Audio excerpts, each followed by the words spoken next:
Despite pleas by world leaders, the 7-day humanitarian pause in fighting in Gaza ended Friday with aerial bombardment and rocket fire, with Israel and Hamas blaming the other for the renewed hostilities. Before we dive in details, please subscribe to the channel and stay always one step ahead to know all global important events happening around you. Give a thumbs up and share the video with your family and friends. Let's move on with the video.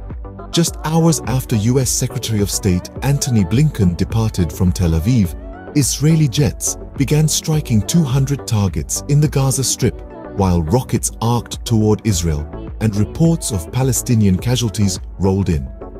Blinken said the Israeli government had agreed to a clear plan to avert civilian deaths before it resumed its assault on southern Gaza, amid intensifying US pressure on Tel Aviv to reduce the war's grave humanitarian toll. By Blinken's account, he was forceful with Israeli leaders and received assurances that they would change how they waged the war. Speaking on the sidelines of the UN climate conference Friday in Dubai, Blinken blamed Hamas for ending the temporary truce. The militant group began firing rockets before the pause had ended, he said, and reneged on commitments it made in terms of releasing certain hostages. Blinken praised Israeli efforts to protect Palestinian civilians, including making sure that they have the information they need and that there are ways to accommodate them. The Gaza Health Ministry reported Friday that 178 Palestinians had died after hostilities resumed. Patients with severe injuries overwhelmed what was left of Gaza's health system, medical officials said. Hospitals have reached their darkest hour yet, said Suhaib Al-Hams, director of the Kuwaiti hospital in Rafah. There are no empty beds. At least 90% of the wounded patients that the hospital received Friday needed amputations, he said. Doctors also saw patients with severe burns, internal bleeding, and head trauma. If it stays like this, the hospitals cannot sustain, Al-Hams said. All of them will be out of service. Israel did not allow aid deliveries into Gaza on Friday, but an Israeli official, speaking on condition of anonymity under rules set by the government, told reporters that it would be resumed. White House National Security Council spokesman John Kirby said that at US request, deliveries would continue, but it would be dozens of trucks, not hundreds. The sides agreed to the pause and extended it twice to allow the exchange of hostages kidnapped from Israel during raids by Hamas and other fighters October 7th for Palestinians held in Israeli prisons, and to increase the amount of humanitarian aid entering Gaza. Kirby said Friday that the administration would continue to remain deeply engaged in trying to reinstate the pause so that more hostages may be released and more aid may reach Gazans. Meanwhile, on the ground, the rumble of tanks echoed through the streets. The tanks, these behemoths of war, rolled forward, their heavy treads imprinting an indelible mark on the ravaged landscape. As the battles raged on, the clatter of tank shells became a chilling symphony of destruction, underscoring the harsh reality of war. Strategies were employed, the kind of strategies that are born of necessity and survival. Guerrilla warfare tactics were utilized, with fighters using the narrow alleyways and dense urban environment of Gaza to their advantage. Tanks were lured into these areas, where their size and lack of maneuverability made them vulnerable to ambushes. These confrontations were intense, with every corner turned potentially leading to a face-off with a tank. But the tanks had their own strategies. They operated in groups, providing cover for each other, their coordinated movements resembling a deadly dance on the battlefield. They were not just indiscriminately firing shells, they were carefully aiming at strategic targets, seeking to cripple the enemy's capabilities and will. The impact of these tank battles on the ground situation in Gaza was profound. The tanks, with their massive firepower and near indestructibility, were a clear demonstration of the overwhelming military advantage that one side held. They were a constant, looming threat that could strike at any moment, adding another layer of fear and uncertainty to the life of the besieged residents. And then there was the human cost. Innocent lives were caught in the crossfire. Homes were destroyed. Families were torn apart. The tanks, with their cold, impersonal steel, were indifferent to the human suffering they caused. They were instruments of war, and war is, by nature, devoid of compassion. The ground shook, the buildings crumbled, and the sounds of war drowned out the cries for peace. In the midst of chaos, the toll of human lives began to mount. The aftermath of the bombings was nothing short of devastating.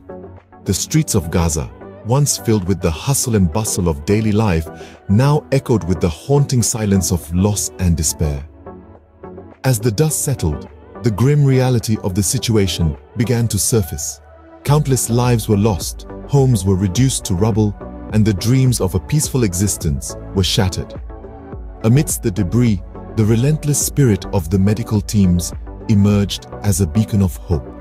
Every day, they navigated through the rubble-strewn streets, risking their own lives in a desperate bid to save others. The hospitals, already strained under the weight of the ongoing crisis, were overwhelmed with the influx of injured victims. Yet the medical teams soldiered on, their faces etched with the pain of witnessing such atrocity, but their resolve unbroken. But the escalating casualties were not just numbers. Each figure represented a life cut short, a family torn apart, a story left untold. The world watched in horror as the death toll continued to climb, each passing day adding to the staggering count. The international community was not silent. Urgent calls for a ceasefire echoed around the globe, as nations and humanitarian organizations alike condemned the violence. Protests erupted in cities worldwide, as people took to the streets to voice their outrage and demand an end to the bloodshed. The United Nations convened emergency sessions, with member states expressing their grave concern over the humanitarian crisis unfolding in Gaza. Yet, despite the global outcry, the violence continued unabated, its effects rippling far beyond the immediate devastation. The psychological scars left by the conflict were deep, its impact on the community profound. Children who should have been in schools were instead huddled in fear, their innocence stolen by the harsh realities of war. As the numbers grew, so did the outcry for an end to the violence. As the dust settles, the daunting task of rebuilding lives and homes begins. In the wake of the bombings, Gaza stands scarred yet defiant.